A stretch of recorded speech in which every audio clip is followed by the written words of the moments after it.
I used to believe I had a good life. A stable job. 2 wonderful kids.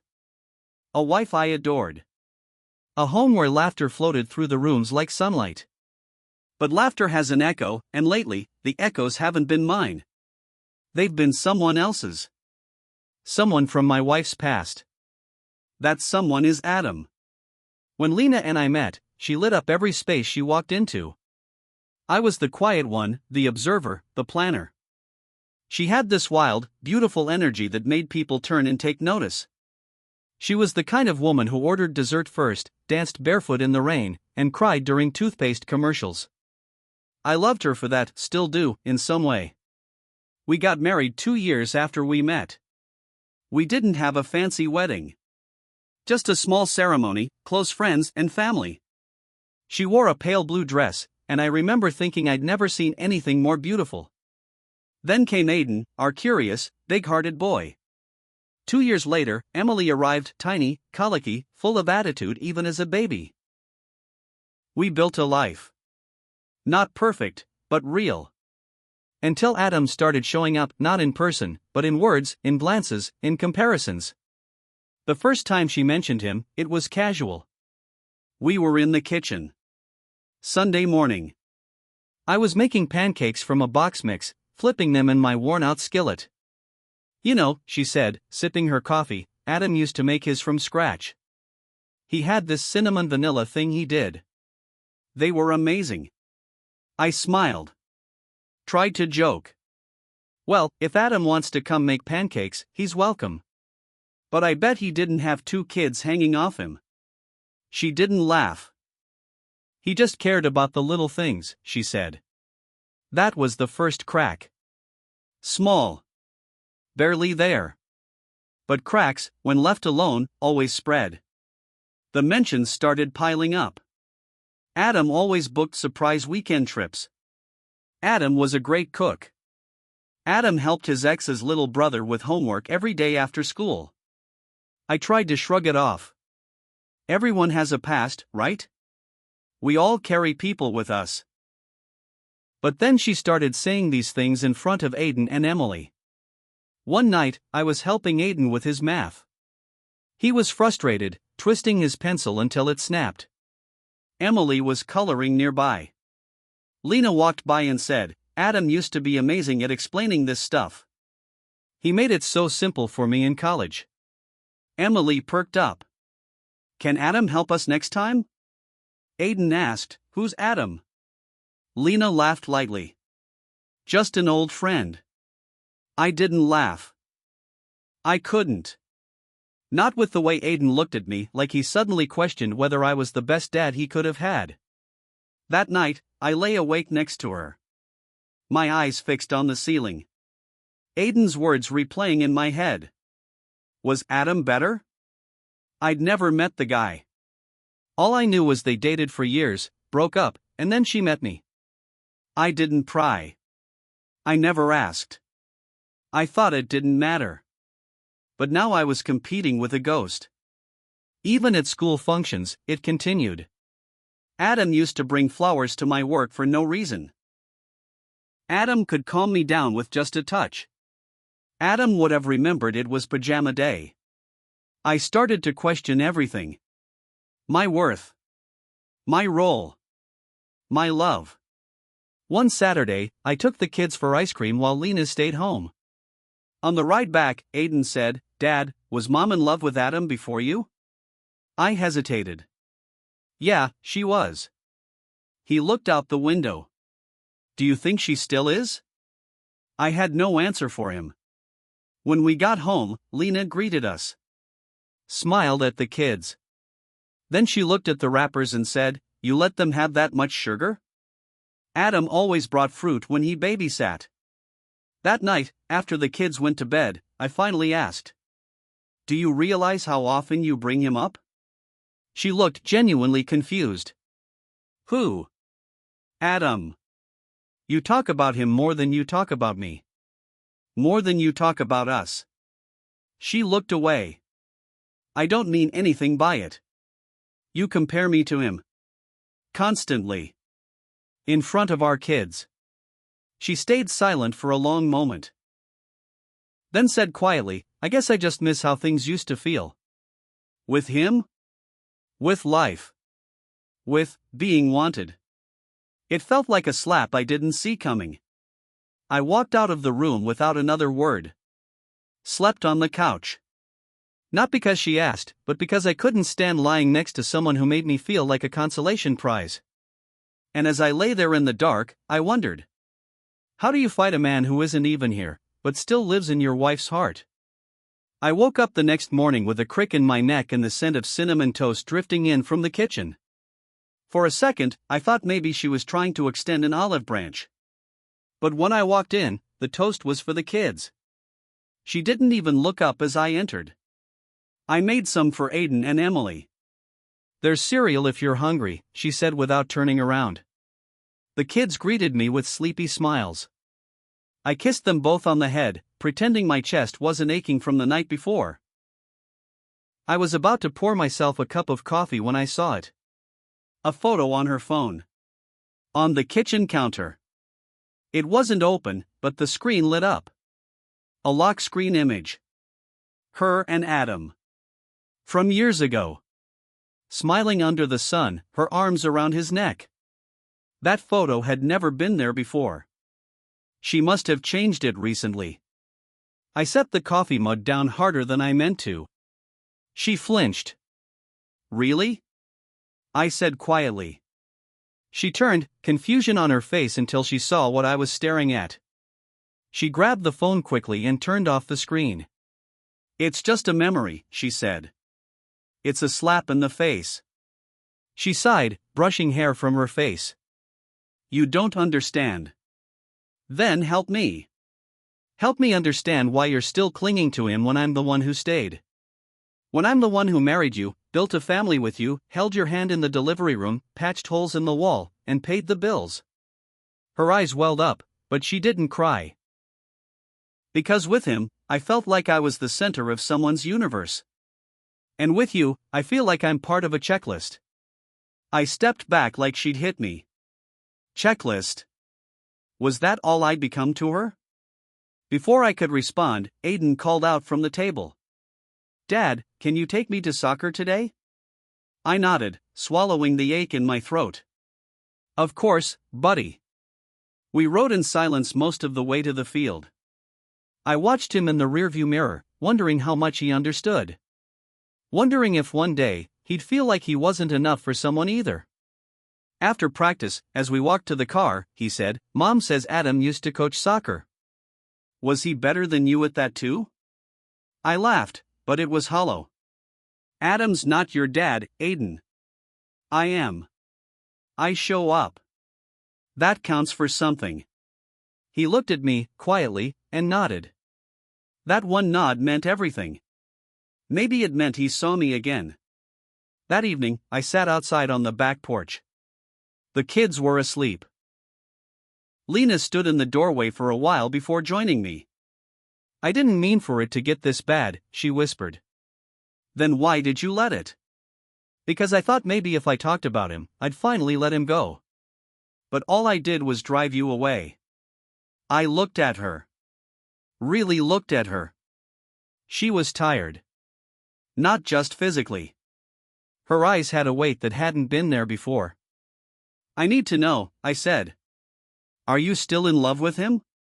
She hesitated. And that silence told me everything. Lena's silence that night said everything. She didn't answer my question, "Are you still in love with him?" And maybe that was worse than a yes. A yes would have given me clarity, something solid to either fight or walk away from. But silence? Silence sinks like stone in the pit of your stomach and stays there. We didn't talk much the next day. Just enough to coordinate school pickups, lunches, work meetings. Like co-workers sharing a cubicle. Not husband and wife. Not lovers. I tried to bury myself in my job.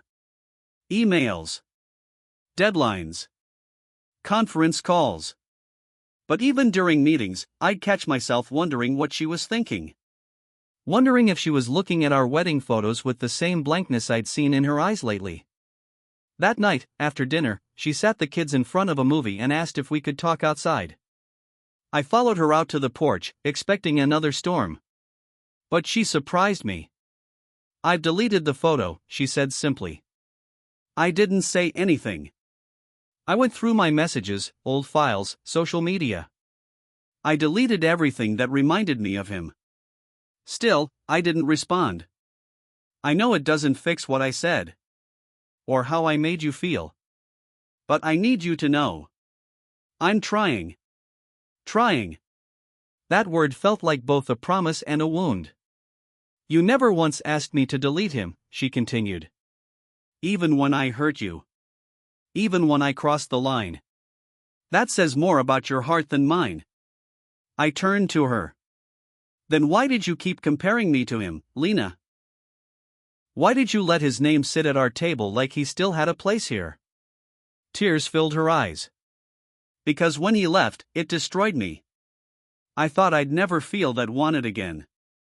And then you came along, kind, steady, generous. You loved me in a way that was safe. That I didn't have to earn. And maybe, deep down, I punished you for that. She was trembling now, arms wrapped around herself like she was holding in every regret she had never said aloud. I think, she whispered, I was afraid you'd leave too. So I kept one foot in the past. Just in case. Just to have something that was once mine, even if it was only a memory. I leaned forward, elbows on my knees. You're not the only one with fears, Lena. I walk around every day wondering if I'm good enough for you. If one day you'll look at me and decide I was never what you wanted. She looked at me, startled. But you are. Then why did it take losing my dignity to hear that? A long pause followed. The kind where you feel the space between people more than the air itself. Inside, the kids' laughter echoed faintly from the TV. It sounded distant, like it belonged to a different family. A happier one. I don't want Adam anymore, she said firmly. I want this to work. I want us. But want isn't enough, I replied. Not if I'm constantly standing in someone else's shadow. She stepped closer. Then let me prove it. Let me earn your trust back. Let me rebuild. For the first time in weeks, her eyes didn't feel far away. And part of me, the part that still remembered the woman I fell in love with, wanted to believe her. I need time, I said. I'll wait. That night, I didn't sleep on the couch. I didn't sleep in our bed either. I lay in Aiden's room, next to him, listening to the even rhythm of his breath. At some point, his hand found mine in the dark. Are you and Mom okay? He mumbled. I squeezed his fingers. We're working on it. And I meant it. But even as I said it, I knew sometimes the past doesn't need to be a person standing in the room. Sometimes, it's the silence between the words you're afraid to say. Weeks passed. Lena kept her word. She stopped mentioning Adam. Stopped comparing. Stopped looking over my shoulder like she was searching for someone else in my skin. She started showing up, not just physically, but emotionally. She held my hand again. Kissed me good morning.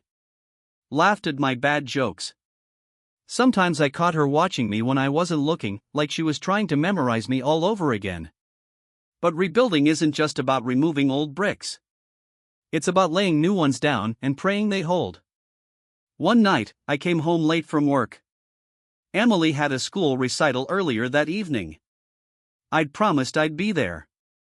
I wasn't. By the time I parked the car and rushed inside, Lena was already in the kitchen, scrubbing a pan harder than necessary. Emily's glittery outfit lay crumpled on the counter. I'm sorry, I said before I even took off my shoes. The Anderson account. Don't, she said sharply, not looking at me. Don't turn this into another excuse. I stepped closer. I tried to call. And I tried to believe you'd show. Her voice cracked. I saw tears on her cheeks before she wiped them away. I told her you were stuck in traffic, she said. I lied to our daughter so she wouldn't feel like she was second place. Again. I stood there, shame building like pressure behind my ribs. Caleb, she said quietly, you said you needed time. But it's not just about you forgiving me. I'm still here. I'm trying. And I need you to try, too. I nodded, but it felt hollow. I was tired. Not just from work, but from the constant push and pull between being enough and being just a bit too late. That night, I watched Emily sleep, her tiny hand clutching a fake plastic microphone from her recital. I missed it. Her moment. Her song. Her proud smile. I left the room and walked out to the porch, needing air. Lena followed a few minutes later. She had a blanket wrapped around her, ice puffy, but her voice was steady. I know I was wrong, she said. For letting Adam's shadow stay in our home. For making you feel like a replacement. I stayed quiet. But Caleb, she continued, I'm scared you've stopped fighting for us. That hit harder than anything she'd said in weeks. I haven't stopped, I said.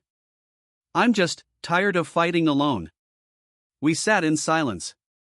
The kind of silence that comes when everything has been said, and all that's left is to decide whether you'll rebuild or walk away from the ruins. I want us to go to counseling, she said. Real counseling. Together. I looked at her. You think it'll help? I think it's worth trying. For us. For the kids. For the version of us that still exists beneath the rubble. I nodded. Maybe she was right. The next day, we booked our first appointment. And over the following weeks, we began peeling back layers. The therapist asked hard questions. Dug deep. Sometimes it felt like bleeding in front of a stranger. Sometimes I wanted to storm out. But slowly, something began to shift. We talked about the past. About Adam. About how Lena had never fully grieved the loss of that relationship. About how I'd never spoken up enough about my own hurt. About how resentment had grown like weeds between us. We also talked about love. And why we chose each other in the first place. There were tears. Laughter. Confessions.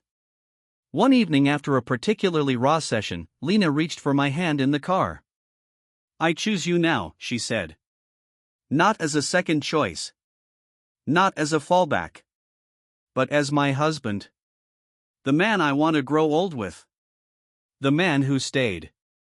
I stared at her, my throat tight. Then I whispered, then let's stop looking backward. And for the first time in a long time, she didn't look like she was carrying the weight of another man's memory.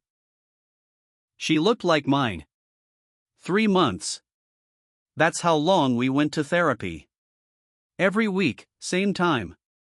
Sometimes we left more broken than when we arrived. Sometimes we clung to each other like two people learning how to swim again. But every time, we showed up. That alone meant something. The therapist once asked us, what do you want to rebuild together that didn't exist before? Lena didn't hesitate. Trust, she said. But not just in him. In myself. That I can love fully without sabotaging it. I looked at her, really looked at her. That woman who once felt like a stranger in my own home, she was different now. Softer in the places that used to be sharp. Sharper in the ways that mattered: boundaries, honesty, effort. And I had changed, too. I stopped trying to win an invisible competition. Stopped looking for proof that I was better than a man I'd never met. Because the truth was, it was never about Adam. Not really.